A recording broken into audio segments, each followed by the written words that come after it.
하나님께서 우리에게 주시는 은혜를 누리며 주의 나라와 교회를 생각하면서 오늘도 영상을 만들게 되었습니다. 창세기를 이제 공부해 보려고 합니다. 오늘 창세기 1장 하나님의 창조 사역을 살펴보고 창세기 1장에 기록된 말씀들의 의미를 함께 살펴보려고 합니다. 창세기 1장 1절은 태초에 하나님이 천지를 창조하시니라는 말씀으로 시작합니다. 창세기 전체를 이끌어가는 이 구절이 성경 전체의 서론이라고 할 수 있겠습니다. 창세기 전체가 성경의 못자리라고 표현하는 사람도 있습니다. 창세기에 기록된 내용들이 성경 전체 66권에 하나하나 펼쳐져 나가면서 하나님이 이루시는 구원사역이 어떤 내용을 가지고 있는지 알려주기 때문에 그렇습니다. 창세기를 읽고 잘 이해하게 되면 성경 전체를 잘 이해할 수 있게 됩니다. 하나님의 창조 사역을 기록하고 있는 성경이 창세기 1장인데 첫째 날부터 여섯째 날까지 하나님께서 어떻게 하늘과 땅, 온 세상과 만물을 창조하셨는지 하나씩 살펴보겠습니다. 하나님께서 천지를 창조하셨다라고 말하고 난 이후에 2절은 창조 사역을 시작하기 전 땅의 상황을 묘사합니다. 땅이 혼돈하고 공허하며 흑암이 깊음 위에 있고 하나님의 영은 수면 위에 운행하심이라. 1절, 2절 말씀입니다. 여기서 우리가 중요하게 살펴보아야 할 단어가 혼돈과 공허입니다. 혼돈이라는 말은 형체나 질서가 없는 상태를 의미합니다. 하나님이 창조 사역을 시작하기 전에 이 세상은 형체도 없었고 질서도 없었다는 뜻이죠. 공허라고 하는 말은 텅 비어 있다 이런 뜻입니다. 텅 비어 있는데 무엇이 없는 상태죠. 목적도 없고 의미도 없고 아름다운 것도 없고 선한 것도 없고 그리고 무엇보다도 생명체가 없는 상태, 이 상태를 공허라고 표현하고 있습니다. 하나님의 창조 사역이 있기 전에 세상은 형체가 없었고 질서가 없었습니다. 형체가 없다는 말은 질서가 없다는 말이죠. 그리고 공허했습니다. 텅 비어 있었습니다. 생명체가 없었고 선하고 아름다운 것이 없었습니다. 그래서 목적과 의미가 없었죠. 네, 이것이 하나님의 창조 사역을 시작하기 전의 상태입니다. 그리고 그것은 어두움으로 가득 차 있었습니다. 흑암이 깊음 위에 있다 이렇게 말하죠. 이 흑암이라는 말은 어두움, 빛이 없는 상황을 설명하는 단어입니다. 혼돈하고 공허하며 어두움만 가득한 상태, 그 상태에서 하나님의 창조 사역이 시작됩니다. 첫째 날 하나님께서 만드신 것은 빛입니다. 어둠이 가득한 세상에 빛을 만드심으로 빛과 어두움을 나누십니다. 둘째 날 하나님께서 만드신 것은 궁창입니다. 궁창은 공간이라고 생각하시면 되겠습니다. 하늘이죠. 그래서 우리가 하나님께서 만드신 이 궁창을 하늘, 공간이라고 생각하면 되는데 궁창을 만드심으로 궁창 위의 물과 궁창 아래의 물로 나누셨습니다. 궁창을 만드셔서 궁창 위에도 물이 있게 하시고 궁창 아래에도 물이 있게 하셨다는 거죠.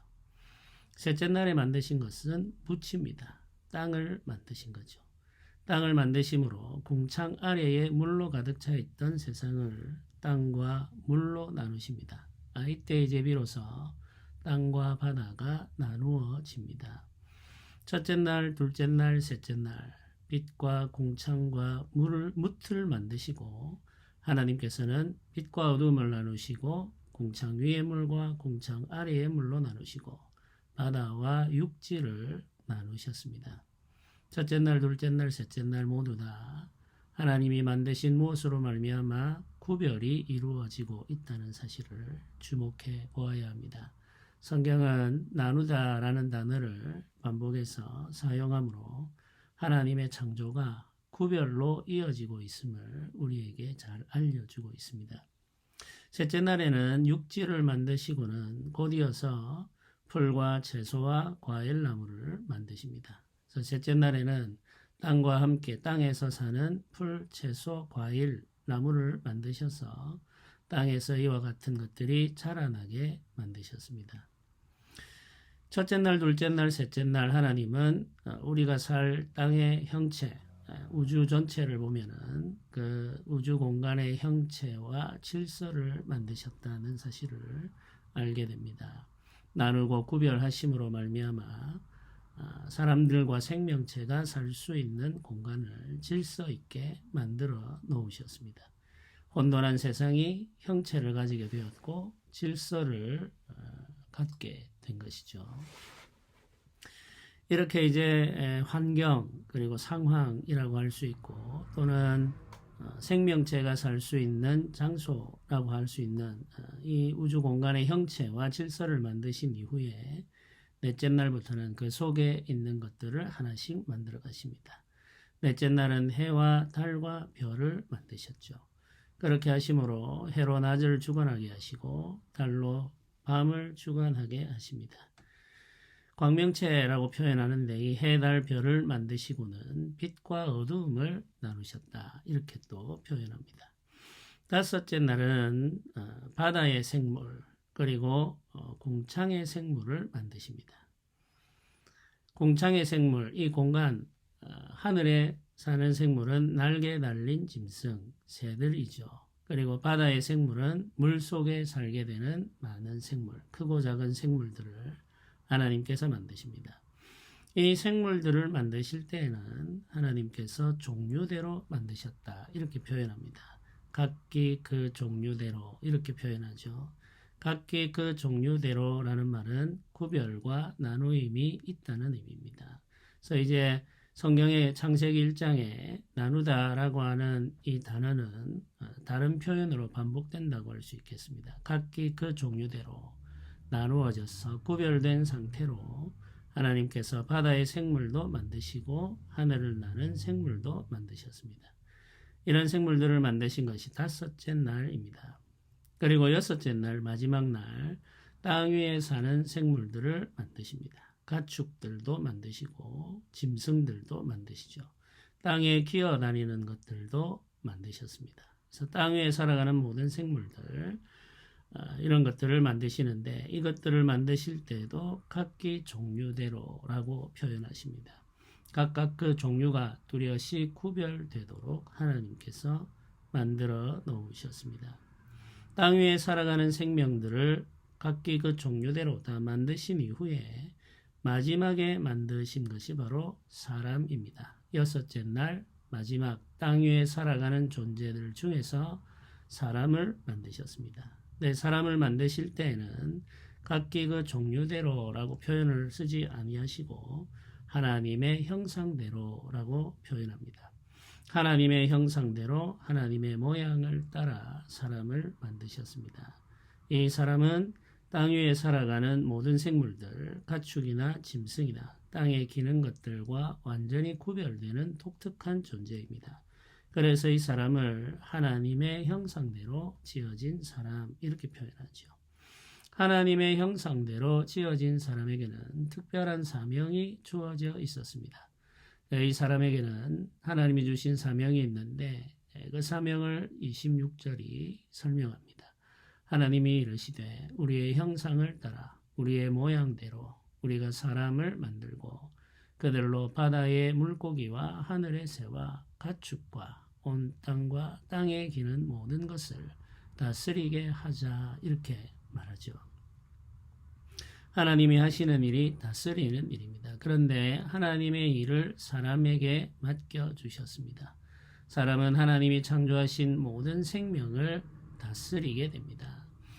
하늘에 사는 새들과 바다에 사는 물고기들과 땅 위에 사는 가축과 모든 짐승들까지 사람이 다스리게 되었습니다. 하나님이 창조하신 세상에 살아가는 모든 생명체가 사람의 다스림을 받아 살게 되었죠. 하나님께서 사람에게 이들을 다스리게 하실 뿐만 아니라 이들에게 하나님께서 복을 주시며 말합니다. 28절이 이렇게 기록합니다. 하나님이 그들에게 복을 주시어 하나님이 그들에게 이르시되 생육하고 번성하여 땅에 충만하라. 땅을 정복하라. 바다의 물고기와 하늘의 새와 땅에 움직이는 모든 생물을 다스리라 하시니라. 아멘. 하나님이 주신 복은 생육하고 번성하여 땅에 충만하게 되는 것입니다. 네, 이 복은 하나님이 창조하신 생명들에게도 동일하게 주어져 있습니다. 하나님께서 창조하신 생명들에게 하나님께서는 복을 주시며 생육하고 번성하라 그리고 충만하라 이렇게 말씀하시죠.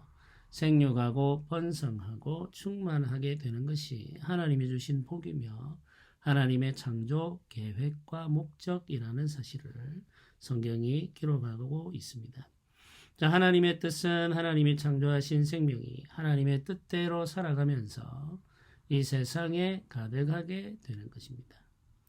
하나님이 창조하신 세상, 여섯째 날까지의 이 세상을 우리가 보면 하나님께서 창조의 사역을 하루하루 진행하실 때마다 그것들을 보시고 어떻게 느끼셨는지를 보면 알게 됩니다. 성경은 하나님의 창조 사역을 이루시고 보시면서 좋았다 이렇게 말합니다. 보시기에 좋았더라 이렇게 표현하죠.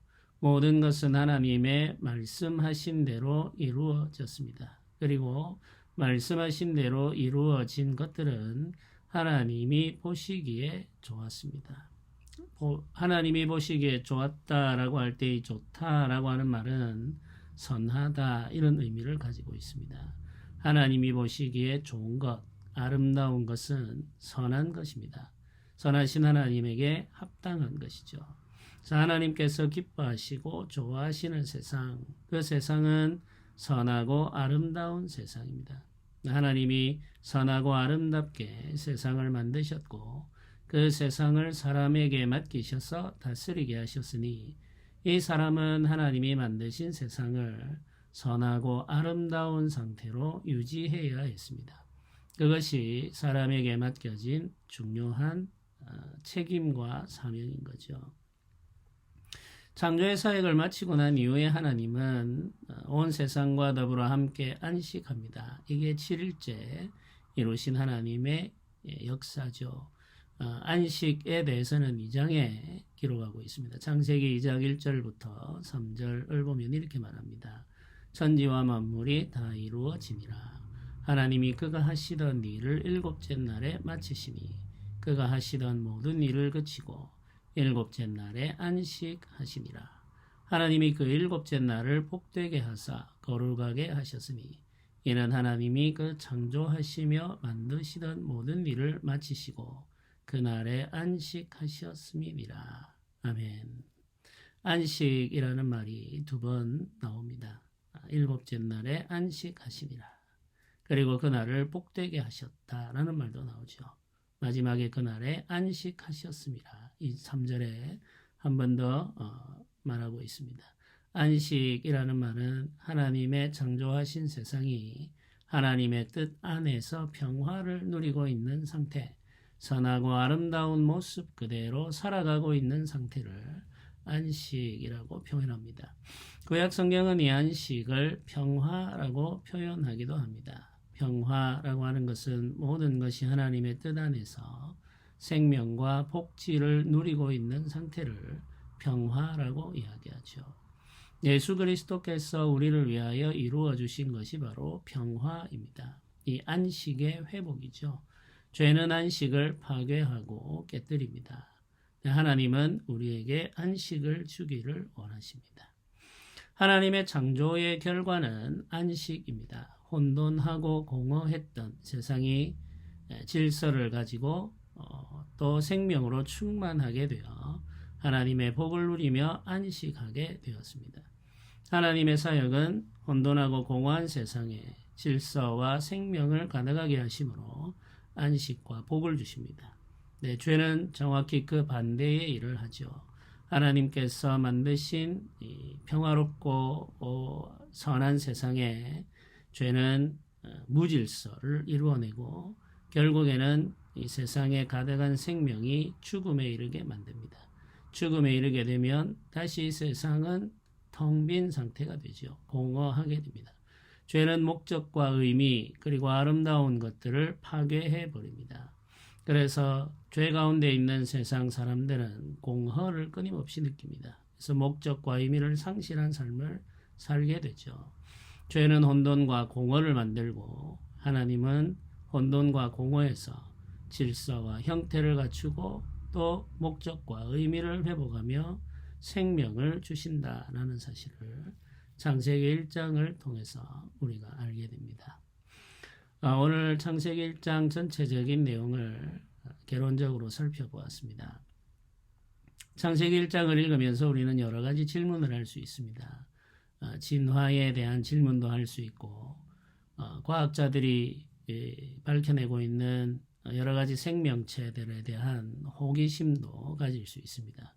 고대 사회에 있었던 큰 생명체들, 그런 생명체들에 대한 호기심도 가질 수 있습니다. 근데 성경은 그런 것들에 대해서는 답을 하지 않습니다. 성경은 과학에 대한 설명을 목적으로 기록된 것이 아니기 때문이죠. 성경은 우리에게 하나님이 이루어 가시는 구원 사역, 그 구원 역사에 대해서 말씀하려고 기록된 책입니다. 그래서 우리가 가지고 있는 여러 가지 과학적 호기심과 질문에 대한 자세하고 상세한 설명은 성경에 남겨놓지 않으셨습니다. 하나님께서 우리에게 알려주시는 것이 무엇인지 알고자 하는 마음으로 성경을 읽고 또 그것을 잘 마음에 담아두고 하나님의 구원 사역을 기뻐하고 감사하면서 예배하는 것이 우리가 해야 될 일이겠습니다. 과학에 관련해서 여러 가지 질문들은 과학자들이 서서히 밝혀낼 것이고 우리는 그것에 대한 답은 기다리면 되겠습니다. 오늘은 창세기 1장 우리 하나님께서 우리에게 주신 창조의 역사들, 그 기록을 살펴보고 그 속에 담겨있는 의미를 우리가 생각해 보았습니다. 앞으로 계속 창세기를 공부해 가면서 하나님께서 주시는 은혜를 더 많이 누리게 되기를 주님의 이름으로 축복합니다. 오늘도 함께 해주셔서 감사합니다.